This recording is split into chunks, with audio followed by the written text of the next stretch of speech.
So that is the brutal sound of a Mesa Boogie Mark IV. This is a 1991 A model, I believe, and this is a review of the Mesa Mark IV, or an introductory review, because I've only had this amp for about a week or so and used it in one rehearsal. But this is my first impressions of it as an amplifier for amateur live use.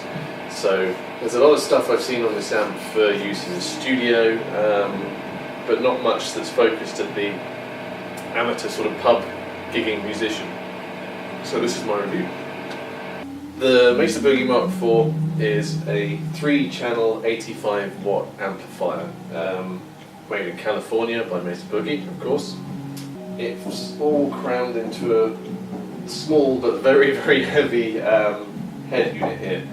What I will do is run you through the features, give you my initial impressions from using it, and then give you some sort of sound demos of it. So I'll try to set this up with reasonable sound. Let's start with channel 1, which is rhythm 1. It's a clean channel, and it's a very clean channel. Even with the gain at 10, you're not going to get any kind of breakup. It just gets fuller and sounds a bit more excited as you push the gain up. So on the clean channel there is a pull switch on the gain input, which is just there to make it brighter, but it doesn't make a huge difference to the sound. To give you an example of my settings, here's what I've got them on.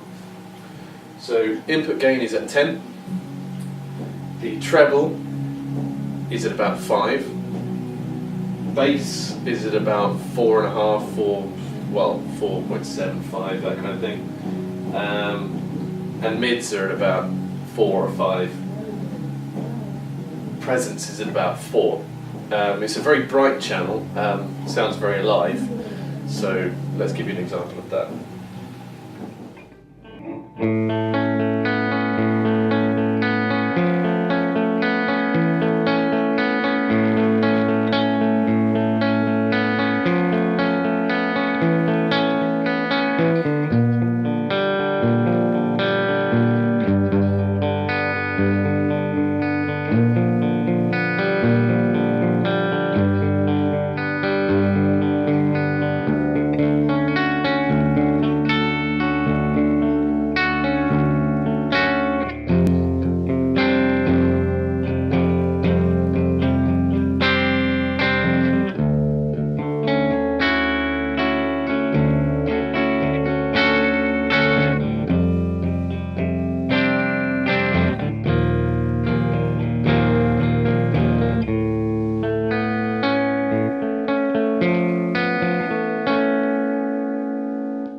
Show you what it's like with the single coils.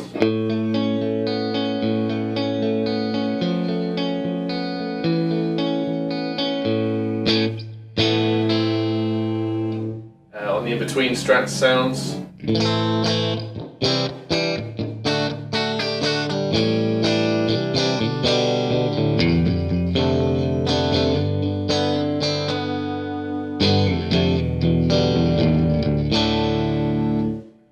So it's a nice, very full, clean sound, very bright, very alive.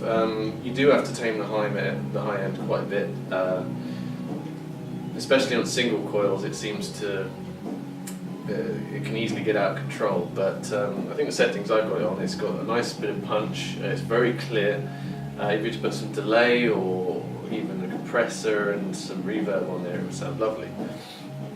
Now moving on to rhythm 2, from my research about this amp, it's got a bit of a bad rep because you can't really use it in the way that some people might. So some might have clean sound as rhythm 1, rhythm 2 you probably want in a hard rock or a metal band like I'm in. You'd probably want to try and use it as your main rhythm dirty sound, but there's not really a whole lot of gain in rhythm 2. So I use it slightly differently, and it's a little bit sensitive to the way you set it up. So let's explain about it. So on the input gain, you have a pull switch called FAT, which adds a bit more gain. The bass and mid controls are shared with rhythm 1, although they're voiced fairly similar, so it's not too much of a problem. You have your treble control, which is on its own, and on the presence you've got a pull switch, which is a mid shift, but takes all the life out of it for me, so I don't use it.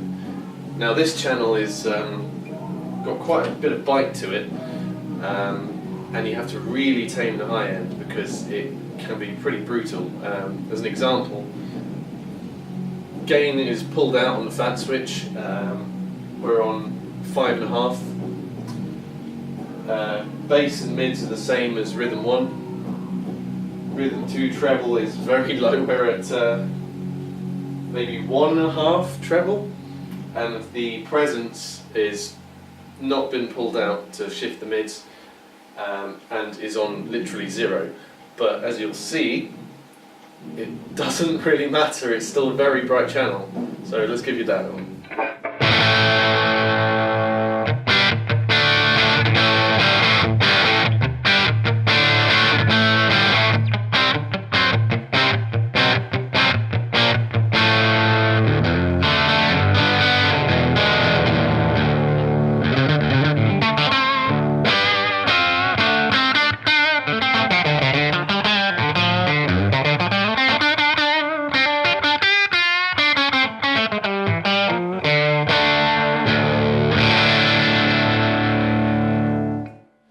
You can push the gain a bit more than that, but all that happens really is it gets a bit mushier.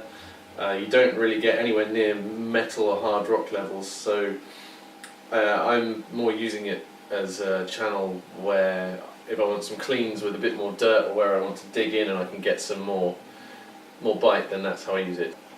On our upcoming album there is a song called Blood Eagle where I do this chord sequence.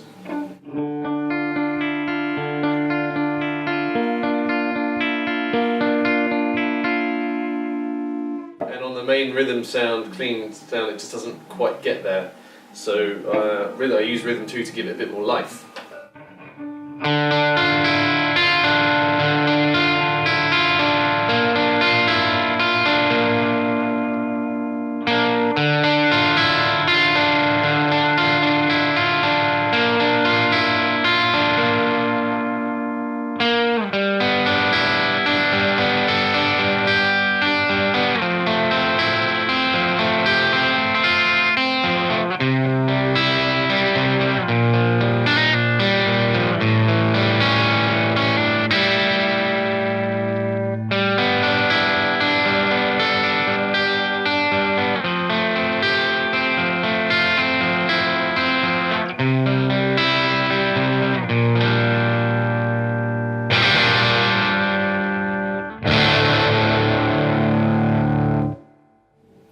That way, I actually really like this channel. It's got a nice edge to it. It still has that full bottom end from the other channel. I'll give you an example of the single coil use on it though, because it's a little bit too bright for my taste and it really gets out of control. So this is the middle pickup on this PRS EG.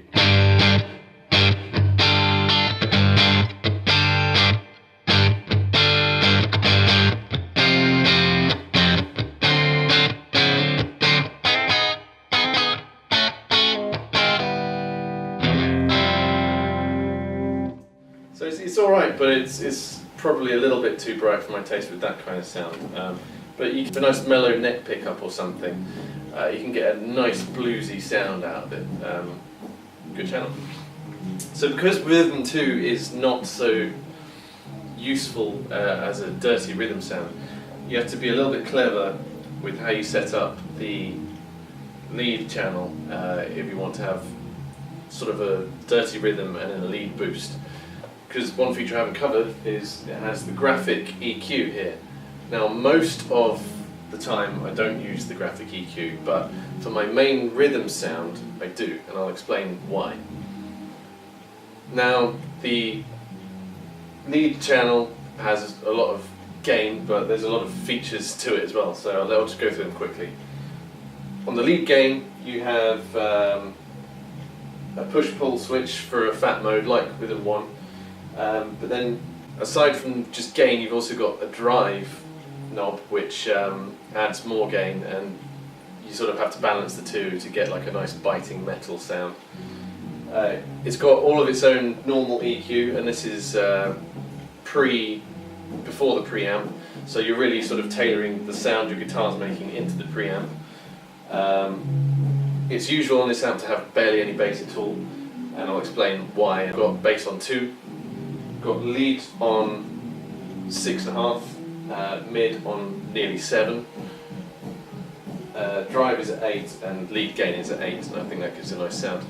Now, as this is set up, normally this just lead sound is quite a MIDI sound without much sort of punch to it, because there's not much bottom end, and it's very mid-heavy.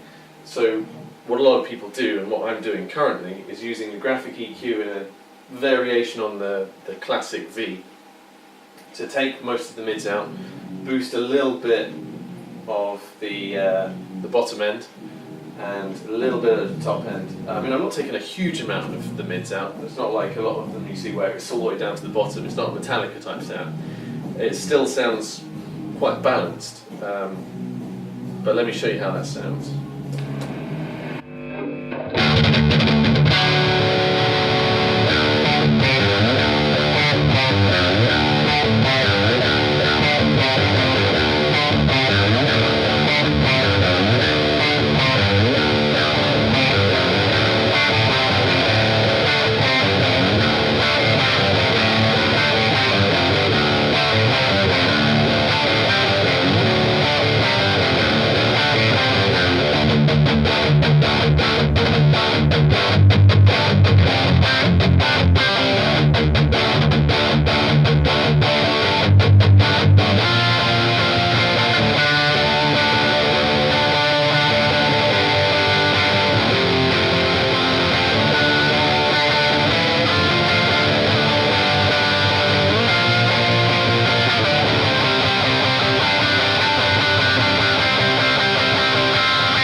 That's with the EQ in, and I'll give you an example of what it sounds like without the EQ.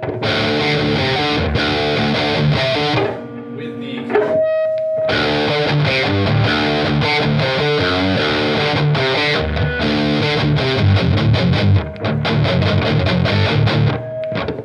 Now, it's not quite such a pleasant sound when you take the EQ out, but because when I've got the EQ on, it takes most of the mids out.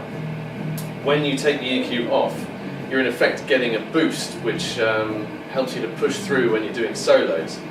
So you don't necessarily need to put a pedal to get your lead boost sound, and it's a bit of a workaround to rhythm 2 not being so good. So I'll give you an example of how I might use that.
Fucking up the end of a solo to one of our own songs there, you get sort of an idea. that you get a nice volume boost and a good mid push to sort of break through the other noise of the band. And then when you have those mids sort of taken out and a bit more sort of melding in the bass, you sort of sit in the mix a bit nicer than you would do if the channel was just straight as it is. So it's a very useful feature, and it allows you to sort of tailor two sides to the same channel.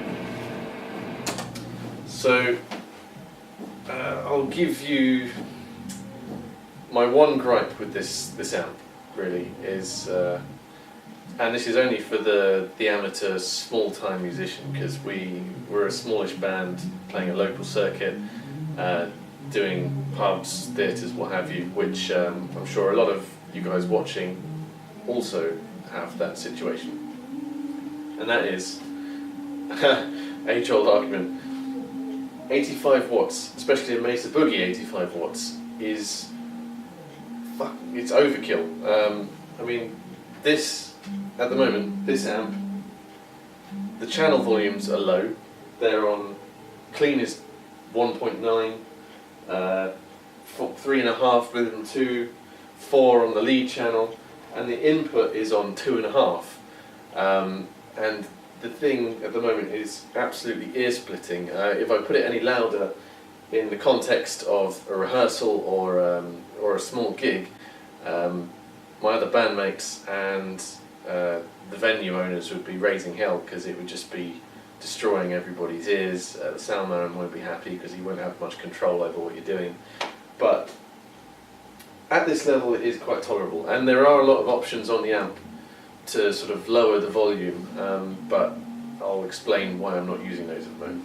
So let's go through those.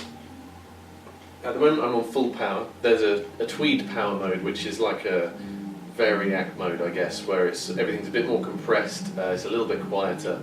I'll give you an example of those. So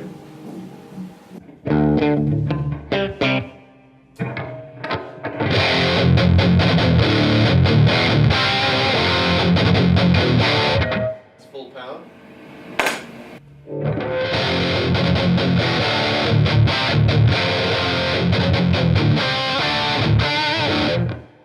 So it's a bit quieter, everything's a bit more squashed, but you sort of lose a bit of punch because the dynamics are gone. So I don't really like to use it. On the back, you've got a load of different power options, which I'll go through. I should point out this is a 4.6L6 amp and 5 different preamp tubes. I think they're all 12AX7s. Actually, yeah, on the A mode it is. On the Mark A version it is all 12AX7s. So on the back, you've got different modes to help sort of do some things. One is just a voicing. So we've got a mid-punch mode.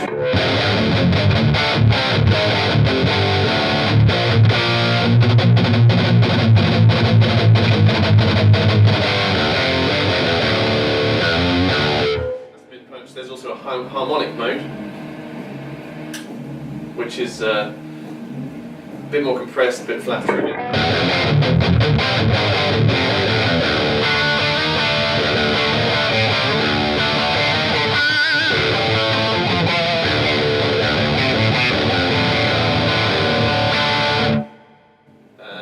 But I prefer the mid-punch because you get more punch on the bottom end and it's a bit more dynamic. There's an option to switch to Class A mode, which just uses the two outside 6L6s. Similar result to the harmonic mode, really, although actually it's a bit brighter and you lose a little bit of gain, so I don't favour it, but I'll give you those examples. So.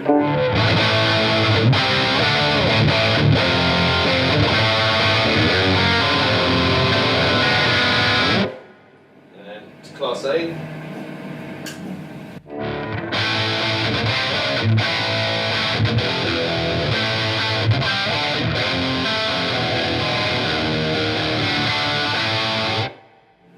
It's okay, but again I prefer full similar class mode.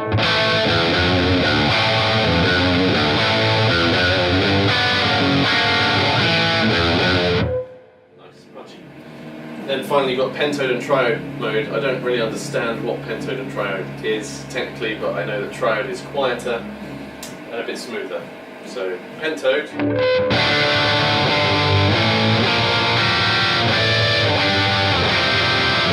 Triode.